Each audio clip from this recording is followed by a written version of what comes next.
Hola, bienvenidos a su programa Educativa TV. Es un gusto que el día de hoy nos estén acompañando y los invitamos a disfrutar de nuestra programación. Pero antes de iniciar con la charla del día de hoy, les vamos a dar el número de teléfono para que ustedes se pongan en contacto con nosotros, que es el 212-4775, nuestro correo electrónico educativa.tv@sec-medio-sonora.gov.mx. Los datos son para que ustedes participen con nosotros, algún comentario, alguna sugerencia de algún tema en especial que tengan para nuestra programación. Bueno, tomen nota de estos datos que les acabo de dar. Vamos a estar esperando que ustedes se pongan en contacto con nosotros. Y bueno, la invitación el día de hoy es a que se queden disfrutando de esta charla. En esta ocasión estaremos presentando un tema muy interesante acerca del proceso de evaluación en educación preescolar y sobre todo estaremos conociendo la cartilla de educación básica, la cartilla de evaluación de preescolar. Para ello le damos la más cordial bienvenida. Esta ocasión nos acompaña la maestra Silvia del Carmen García Rivera, que es coordinadora de la reforma en preescolar. Bienvenida a Educativa TV. Muchas gracias. Bueno, maestra, para iniciar y sobre todo conocer acerca de este interesante tema que vamos a estar desarrollando el día de hoy, quisiera que nos comentara ¿qué tan importante es considerar la evaluación en preescolar? Y sobre todo tomando en cuenta que se trata de que son niños pequeños. Sí, mira, en educación preescolar nosotros enfrentamos esta responsabilidad mayor, pues de tomar decisiones en cuanto a ubicar a las niñas y los niños en un nivel de desempeño. Sí. Entonces las educadoras, todas las personas que estamos involucradas en determinar el nivel de desempeño de las niñas y los niños en sus competencias, pues necesitamos tomar en cuenta que poner en situación de evaluación a las niñas y a los niños necesariamente las va a enfrentar a una actividad en la cual puede haber situaciones, rupturas en cuanto a que ellos no están habituados principalmente a ese tipo de situaciones. Entonces por eso la educadora de una manera muy natural debe de ir realizando esa evaluación permanente de las niñas y los niños. Debe tomar en cuenta la educadora que hay particularidades tanto psicológicas como biológicas de cada una de las niñas y los niños. Y asimismo el ambiente familiar y cultural del cual las niñas y los niños de su grupo vienen hacia la escuela. Entonces esos detalles son muy importantes que las educadoras los tomen en cuenta. De hecho, los estudiosos de la evaluación coinciden en que poner a los niños en situación de evaluación necesariamente crea en ellos en algún momento una actitud de estrés normal, incluso de regresiones repentinas, pero eso no quiere decir que las niñas y los niños no estén demostrando de alguna manera lo que saben, y obviamente tenemos que escuchar también, no nada más lo que hacen, sino lo que dicen las niñas y los niños. Y también pensar que ahorita en la edad en la que atendemos a los niños de educación preescolar, pues ellos saben muchas cosas, pero su lenguaje no les permite de alguna manera expresar todo ese mundo que traen de manera interior. Entonces debemos de tener en cuenta que los niños pequeños en algún momento pueden saber muchas cosas, pero hay una limitante en cuanto al lenguaje. Entonces, tomando en cuenta esas situaciones que nos proponen los estudiosos de la evaluación como Tonucci, Casanova, Adre, Curtis, ellos nos dicen pues que hay que tomar en cuenta estas situaciones porque necesariamente los niños pequeños tienen que ser comprendidos al ponerlos en situación de evaluación. Bien, maestra, ¿qué instrumentos y qué estrategias son las más adecuadas para estar en posibilidad de dar cuenta del avance de los aprendizajes de los niños y las niñas en preescolar? En educación preescolar eminentemente ha sido cualitativa la evaluación y se ha ubicado con el apoyo y la utilización de diversas estrategias, pero principalmente el de la observación. Bien. La observación es una de las estrategias por las cuales la educadora toma en cuenta de manera focalizada hacia aquello que va en ese momento a evaluar. Y obviamente ahora a partir de la reforma también hemos ido integrando otras estrategias como el diálogo con las niñas y los niños y las entrevistas que quedan de una manera también formalizada, porque lo que dicen y hacen para nosotros es muy importante. pero no quedaríamos o quedaríamos solamente con una parte de la observación de las niñas y los niños con esos diálogos, esas entrevistas y la observación focalizada. Nos quedaríamos solamente con una parte de los avances y los logros de las niñas y los niños. Necesariamente tenemos que utilizar instrumentos porque hay que documentar ese proceso que están viviendo las niñas y los niños en educación preescolar. Entonces los instrumentos que se propone a la educadora para que pueda integrar tanto la historia personal como educativa ahí en preescolar es pues que integre un expediente, el expediente personal de las niñas y los niños. Y ese expediente personal necesariamente tiene que incluir esas entrevistas, no solamente con las niñas, sino también con los padres, madres o tutores.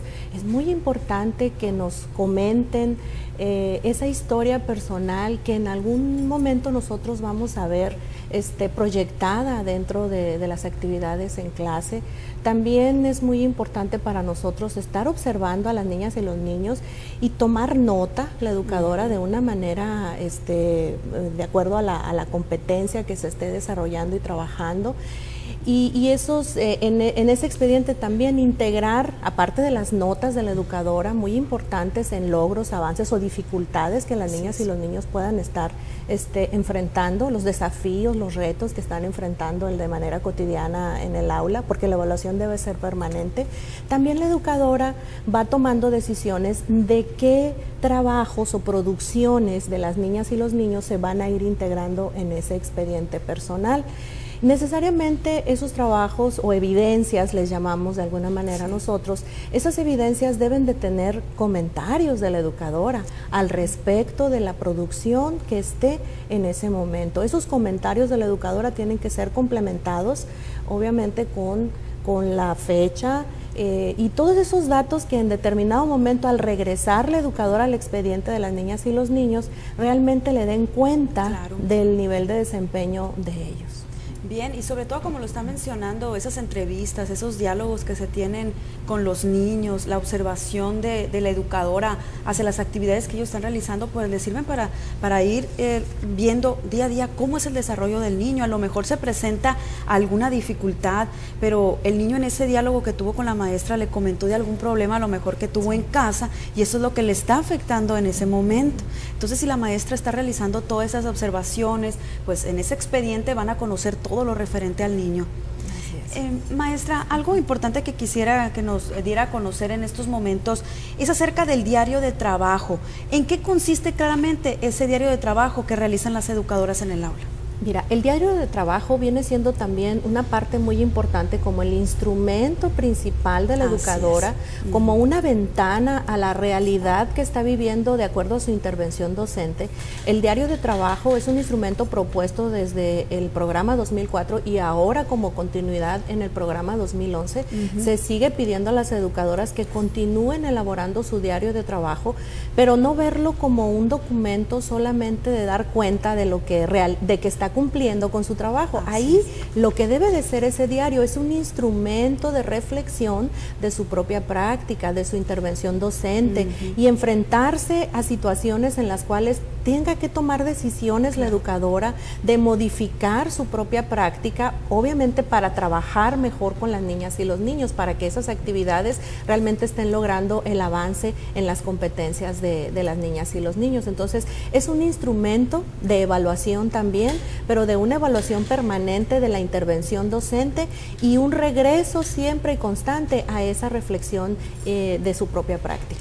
Entonces, maestra, con lo que nos acaba de comentar es que sí hay continuación, ¿verdad?, en lo que es el enfoque de evaluación del PEP 2004 al programa 2011. Sí, el programa 2004 al 2011, nosotros necesariamente todo este ciclo escolar es lo que les hemos estado compartiendo a las educadoras en los diferentes momentos que nosotros tenemos contacto con ellas, en las capacitaciones, en los diálogos directos que podemos tener, en los consejos técnicos en los que hemos asistido, pues les estamos comentando a las educadoras para que ellas también se sientan fortalecidas en que hay una continuidad en el enfoque pedagógico, en la propuesta pedagógica del programa 2004 al 2011 y necesariamente también en el enfoque formativo de la evaluación. O sea, nos debemos de sentir seguras de que todo lo que aprendimos, todo eso que vivimos en cuanto a modificar nuestras formas de evaluar, continúan. O sea, el hecho de saber que se evalúa en un sentido amplio, eso es muy importante, que la educadora se sienta fortalecida y que sigue siendo el enfoque, como yo les dije, formativo. Y por ejemplo, ahora se complementa, o sea, ahora se está enriqueciendo porque no podemos estar con un enfoque trabajándolo de una manera mecánica o repetitiva, no, tenemos que empezar a cambiar y a agregar algunos elementos muy importantes en esta continuidad, y lo que viene a enriquecer la propuesta pedagógica y el enfoque formativo de la evaluación del programa 2004 al 2011 es el plan de estudios, porque es un documento curricular a partir de la Reforma Integral de Educación Básica. También las educadoras o en el nivel preescolar tenemos ese elemento junto con todos los demás niveles de educación básica, que todos somos educación básica, preescolar, primaria y secundaria. Entonces tenemos el plan de estudios 2011 y en el plan de estudios 2011 viene propuestos principios pedagógicos y dentro de esos principios pedagógicos nosotros encontramos el de evaluar para aprender. Entonces ahí es como ahora nosotros tenemos que seguir enriqueciendo y continuar con lo que ya hemos aprendido profesionalmente del enfoque de evaluación, y entonces ahora complementarlo y fortalecerlo en que estamos evaluando para aprender, no estamos y evaluando a partir de las capacidades tanto de las niñas y de los niños como de nosotros como educadores. Bien, bueno maestra, muy interesante el tema que estamos tratando el día de hoy, pero en estos momentos vamos a ir un pequeño corte para regresar y conocer exactamente cómo está conformada lo que es la cartilla de evaluación. Muy bien. Bueno, vamos a un pequeño corte, en unos momentos regresamos con más aquí en Educativa TV.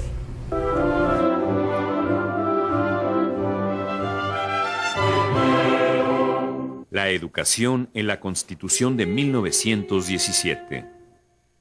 En 1916, Venustiano Carranza se convierte en el máximo jefe revolucionario al derrocar al dictador Victoriano Huerta, que huyó del país. De inmediato, Carranza convoca la integración de un Congreso Constituyente en Querétaro, del cual saldrá el 5 de febrero de 1917 la Constitución mexicana que aún nos rige.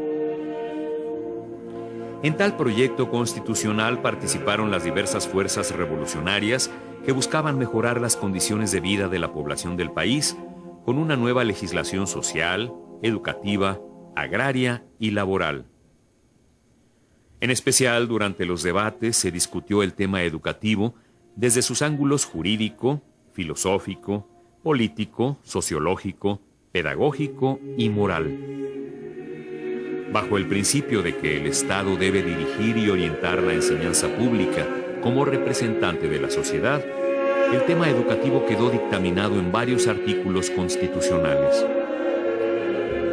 En primer lugar, el artículo 3º de la Carta Magna señala las condiciones a que deberá sujetarse la educación primaria del país, con un tipo de enseñanza obligadamente laica, libre y gratuita en escuelas oficiales.